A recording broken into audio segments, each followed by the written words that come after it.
All right, welcome to the Unnamed Cybersecurity Podcast. I'm Chris. Carl and Matt are with me today. Bob is MIA. He sent me a text message saying that he's alive, he's safe, but he had another commitment he had to go through.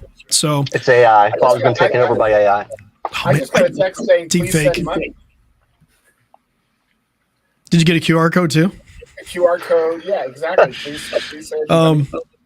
So we've had an interesting couple of weeks. Matt and I and actually Bob was with us. We just came back from a cybersecurity conference. So I've been to back. So I'm a little tired. I'm dealing with some allergies. So if I cough on this, I apologize. If I'm sniffling, I apologize. I'm getting better, but we'll see how this goes. That's really his way of saying deal with it. He doesn't care. He's too tired. Let's start off with Carl. Carl has some positivity. Carl's zooming in on himself. All right, let's go. Yeah, I'm just working it out here, baby. Bob's in the room. He's working the camera. I'm not touching that one. I'm not touching that one. So he's done. We're using a little technology. I'm on mobile. Let me zoom in. Ooh, I like that one. This went off the rails real quick. Okay, Carl. Okay, guys. Talk about what you. Let's talk about something being done correctly. My wife texts me on Monday morning in a panic, going, "Oh my gosh, I just got this notification from the school." And what happened was a couple of seniors in the school had, the schools now issue email accounts. And so their emails got phished, and they sent out an email basically saying, "Hey, got a new program. If you sign up with us, you get Beats headsets or something along those lines." And they filled out one person actually filled out their bank account information. Now, what I want to commend the school for is when they noticed that the hack had happened, they proceeded to notify all the parents. They sent out the proper requests to say, "Hey, you need to change your if your passwords are there. If you're not turning on MFA," and for those of you, again, quick service announcement, MFA means when you log into your computer, you either have an app that you open up that provides a number, or you get text a number so that it's not just your username and password, but you have to verify a third way. And so they said, make sure that that's on there, check your charges, just monitor right now, which was very prudent. You should be doing this automatically anyway.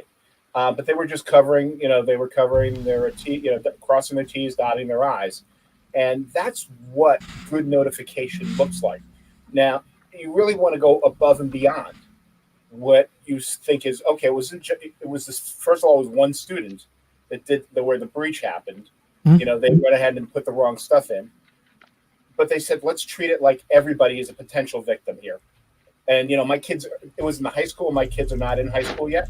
And they went ahead and they sent out to everybody, every kid who has an email. Because as soon as our school district issues Chromebooks, and so as soon as first grade, every kid's getting an email address and a Chromebook. So I just, again, this is the type of stuff you want to have, not just policy, but you want to have execution of the policies. And I'm sure the legal team, everybody else had done everything to react as quickly as they did. It's nice to see when the plan actually goes into effect and actually into action. Like that's you could tell that Dell had a communication plan as well, because they had a breach of a system that showed like no payment information, but service tags, names, emails. I got that alert too, because why not? But they sent it out like the day after the news broke and talked about it. But you could tell that they had a good communication plan internally, and that the lawyers, they'd already talked to lawyers and they already had that worked out. So it's always nice when people have a plan to actually execute on it. Not great that they got breached. We don't know the full extent of that breach, but that's pretty good for school though, because schools are getting hit hard lately. Oh yeah, no, they are, but it's even good. But that's the whole thing. Imagine if Dell or the school didn't have the plan. You say, okay, it stopped with one bad email, with one thing, which is much easier to correct than it is if it starts to spread around, a couple thousand students. And they're all falling for it. Yep. Yeah, exactly. Or hey, we all want those free Beats headsets. Yeah. Or like Sunday when I get an email from or like Sunday when I got an email from the system account for process plan. I already made a video about this, but they sent out from their internal system a phishing email with a Bitcoin wallet saying, "Hey, we have." Basically, somebody sending out the typical. You've allowed ransomware on your device. We have all these pictures of you and videos of you doing things that you wouldn't want your family and people to see. You have 48 hours to send me money to this Bitcoin wallet. It's a scam. I haven't had one of these on my business email in a long time, but it came from their system account on a Sunday, and they never said. I tried to contact them. I couldn't get a hold of them. I was like, wow. You guys. So, and I don't say anything on their website. So I don't know how many people they sent to. I've never done business with them, so it must have been like a marketing list or something, some internal list I got on. So that was good times. Good times. And they didn't acknowledge it really then. No. So I'm like, all right, I'll make a video of it, and maybe they'll see it, but whatever. But how many people sent money that actually I should go look. I should have looked up the wallet. I was going to say, can we look at the wallet? Yeah. Maybe. I'm on mobile. I'm limited right now. I'm afraid to touch my phone. You guys will lose me. Who can deal with that? We're all afraid of touching your phone, man. I know. You should be. We'll see. We'll see if I can. I don't know if I still have the email. I might got pulled out of my account. If not, we can look another time. So that was cool. Yeah. They're public. Yeah. That's one thing that people don't understand about crypto sometimes is things are public. So you may not know who owns the wallet, but you can see what was sent to it. Yeah, I got pulled out of my account eventually, so it must have been reported enough. Good. I will go look. I still have an image of the email. I just got to extract the Bitcoin wallet from there. So I'll go ahead and do that. I hope it's zero, but there's a good chance that it's not zero, dude. I know it's not zero. I often look them up when I get those phishing emails just because I like to know, well, how many people really fell for this? And sometimes it's, a little bit, and sometimes there's like 30 Bitcoin, and then you're like, oh my God, that's a lot of people. I'm trying to find, I will work on that. And we'll go from there. So I think another thing to talk about, Matt, you and I were at another cybersecurity conference, and it talks a lot about compliance. And I know that's a tough word for people sometimes, is compliance, because people don't want to be told what to do. But there is a reason why compliance is becoming such a big thing. We see all these cyber attacks, and we know that we understand that we need to follow a set of standards, a set of frameworks, and that's going to make our businesses safer, and it's going to make us safer for our customers. So what would you like to add? What would you like to add to that? What did you learn? What did you glean from the conference? Well, I like to simplify the. You're right. Compliance is a big, scary word, and people don't like it, tend to run away from it, and kind of want to force their way through it and check the boxes. And say, yeah, we have this, yeah, we have that. Sometimes even pay for these things to be compliant without actually following the process. And what it comes down to is there's a lot of companies paying for a lot of tools or checking a lot of boxes without understanding them to say, okay, government, we're compliant, or okay, regulatory authority, we're compliant now. But they might say, sure, we're using two-factor authentication, but they're not. They might even be paying for the tool, but they're not using it for all employees. And that's how things like that systems email that you mentioned, might get a bad actor in it. But where it heads really south is if you have cybersecurity insurance or other loss of business insurance and you're lying on forms like that, the odds of getting a claim paid out are, again, not an insurance agent, but let's just say low. Yeah. Pretty low. There was a case in Illinois last year with Travelers Insurance where it was control systems bought a policy in April, made a claim for like a couple $1 million in May, had signed off that sheet saying that they had two-factor authentication. And they went back to look at everything. They said, no, you didn't have it on the servers. They dropped them and they didn't pay the claim. The other company took them to court because a couple $1 million was worth taking somebody to court. Got thrown out of court so fast it can make your head spin. And so. Yeah, I mean, you can't lie on those applications and expect for them to function. But it really comes down to having someone that understands compliance in your business. Doesn't have to be a full-time person. This could be outsourced to a trusted company. I mean, that's basically what we do with a lot of companies. Yes, pumping ourselves up there. But someone needs to understand it.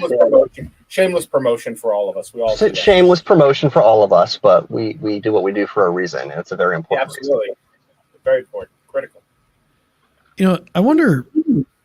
I think people have been told so long that they can just buy a tool and that'll solve all their problems. You know what I mean? Like for a long time, people were told buy antivirus. Okay, whatever. Now buy some services for phishing. What none of those tools do is if you have bad hygiene, and I'll give you an example.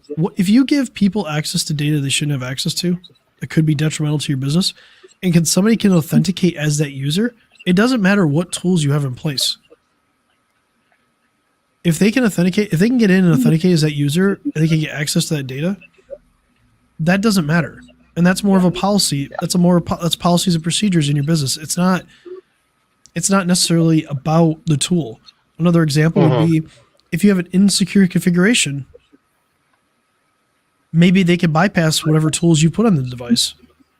So it doesn't matter. So, basics are still required. Absolutely. Yeah. You know, putting in the way that a layperson can understand it, you know, you could buy a parachute. I've never been in the parachute market, but I'm sure they range in price. But the most important part of that parachute, besides being trained on how to operate it, is also making sure whoever packs it for you knows how to inspect it correctly and to put it, you know, and to fold it up and put it into the to pack it before you get on that plane or before you jump out that door. And that's sort of like what compliance and tools are. If you don't have somebody configuring it correctly, when you have to use it, you know, you can have a very bad day. Boom. So you're saying you don't want to jump out an airplane with a parachute that might not function? Well, I don't I feel like there's not much coming back from that splat. Well, you don't want to. You know what? You can get somebody for $5 who can pack that parachute, and the results are going to be, you know, can be kind of. I'd rather get the expert who knows how to pack that parachute. Is what I'm saying. Fair point. Or that there's actually a parachute in it. Well, the expert should be able to validate that there's a. I'm relying on somebody else besides me. I'm going to need a guy. Wait, you said a very important thing there. You're trusting them. Exactly. But validate. So you're validated. Yeah, you're getting somebody who's there, who knows, who's been through that before and can guide you through that. Yeah, and that I think that's the big thing here is you need to find somebody that you can trust to help you with the strategy, to help you move your business forward, and help you identify the risks that you have and help you manage it. Yeah. Is that fair to say? More than fair to say. Yeah, but backing up to basics, you can't just buy the tool. That's really what it comes down to, or check the box. Yeah. I think the thing that I think. By the way, that Bitcoin wallet has received almost $6,400. Makes me sad. Yeah. So $6,400 has been at least sent to that was sent out. So they and a lot of these transactions. The last transaction was 4 days ago, so they must have. They got some people. They got some people to send Bitcoin.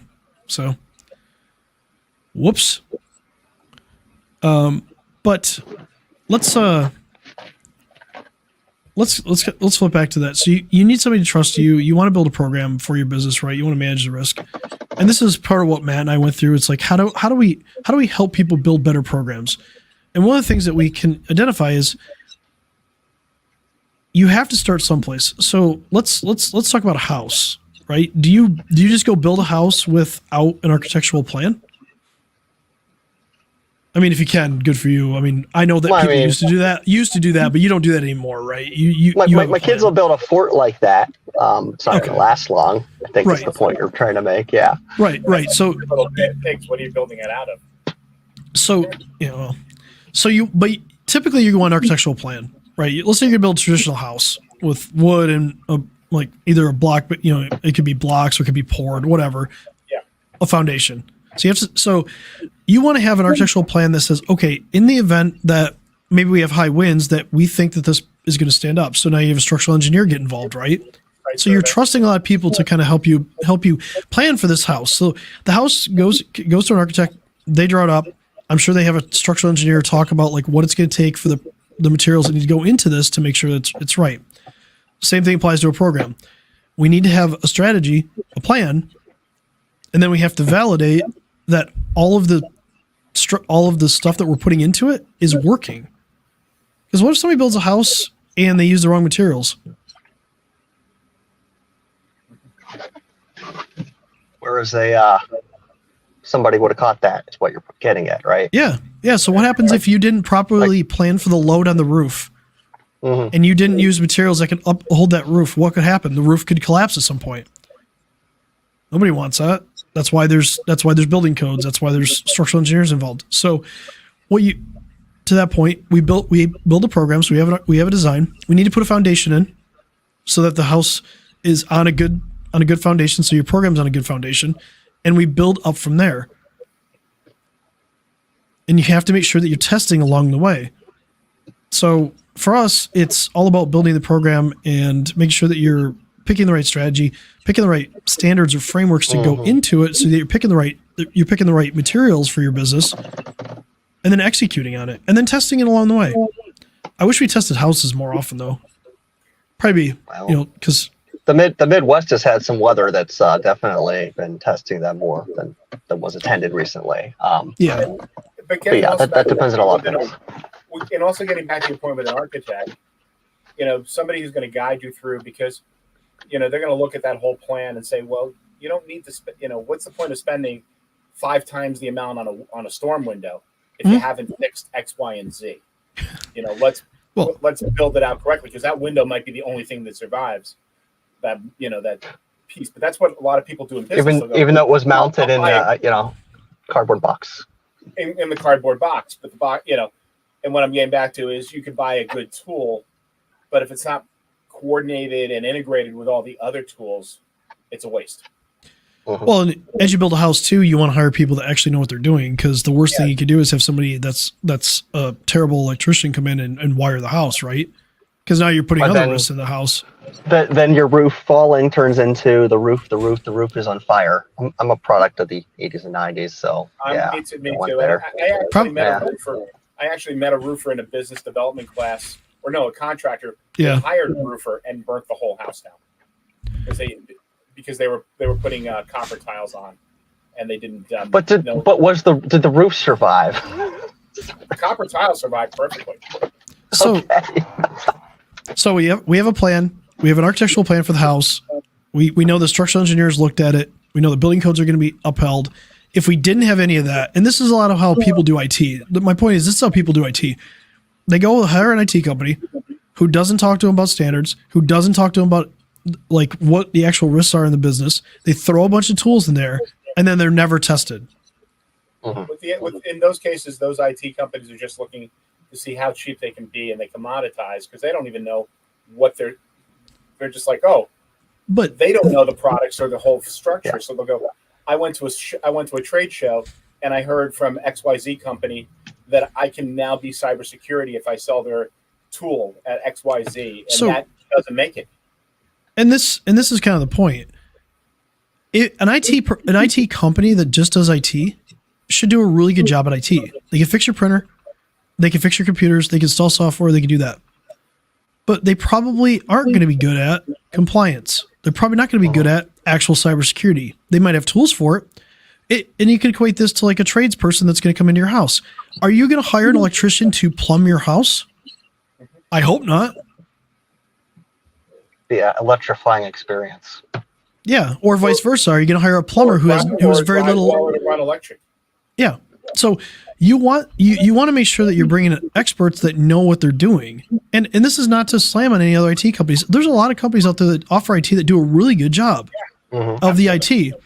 But cybersecurity isn't IT. Cybersecurity is business strategy and business risk. It's not just tech. And we have to understand that, and people just have to understand that that's how it is. It's not tech. So you might have really good IT, and none of us are going to say that that's bad. But you have to look at the rest of the business. It's like, and if you want to go take a business sense, it's like hiring somebody who's a salesperson to do marketing that's never done marketing before. Or vice versa. Hiring a market person to do sales and they never had sales training before. They're not going to be good at their job. They're not going to be able to excel at their job because they just don't have the skill set to do it. And it takes time to develop that skill set. So when you go out there and you look at your business, it's like, okay, here's a simple plan for anybody listening. If you have IT and you don't, and they say they have cybersecurity, say great. Let's have a third party test it. Yeah. Let's do a third party test. Absolutely. Verify. And then, and then you're going to find gaps. Now that you're mentioning that, all three of us get tested by a third party as well. We might trust our own processes and procedures. Our businesses hold on. Our businesses get tested by a third party. You made it sound like shocking? No, you made it sound like each individual of us gets that's a different kind of test. No.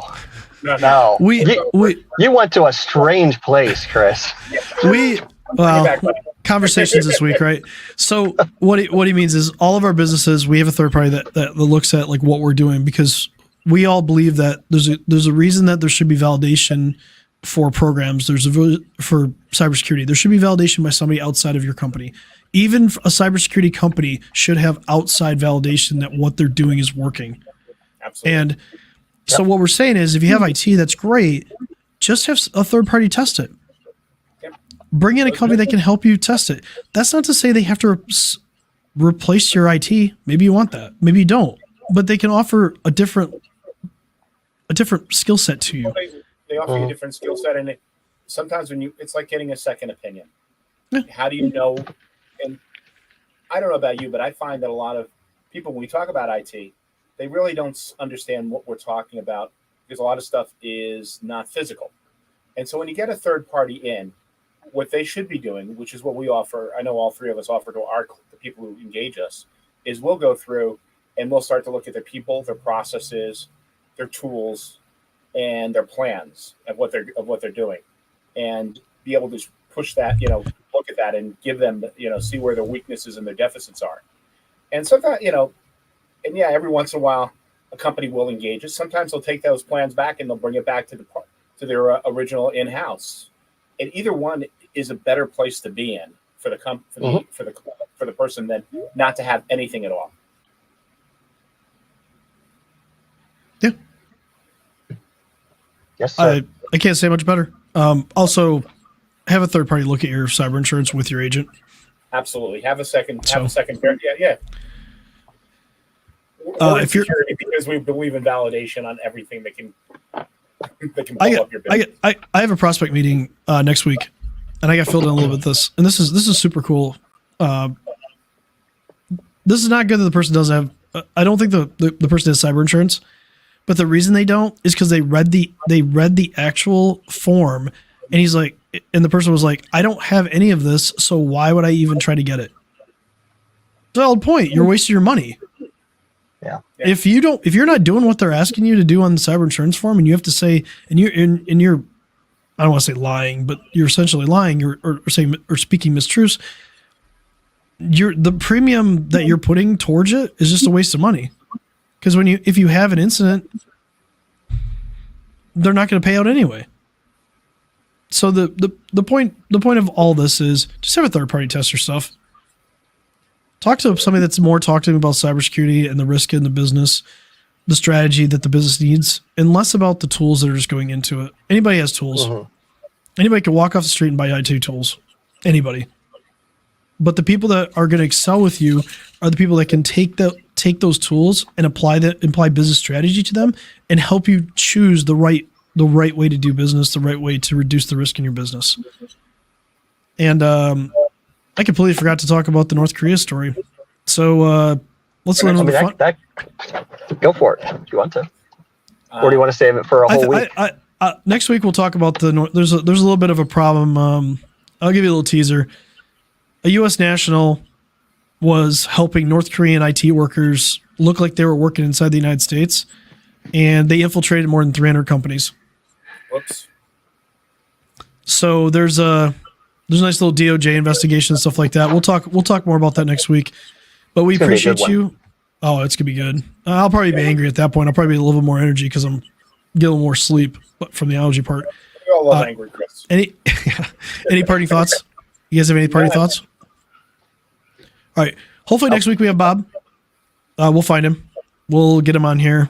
Either that or it'll be deep fake Bob. So either way, we'll have a version of Bob on here. And stay cyber safe, everybody. Okay. Take care. See you next Bye, week. everyone.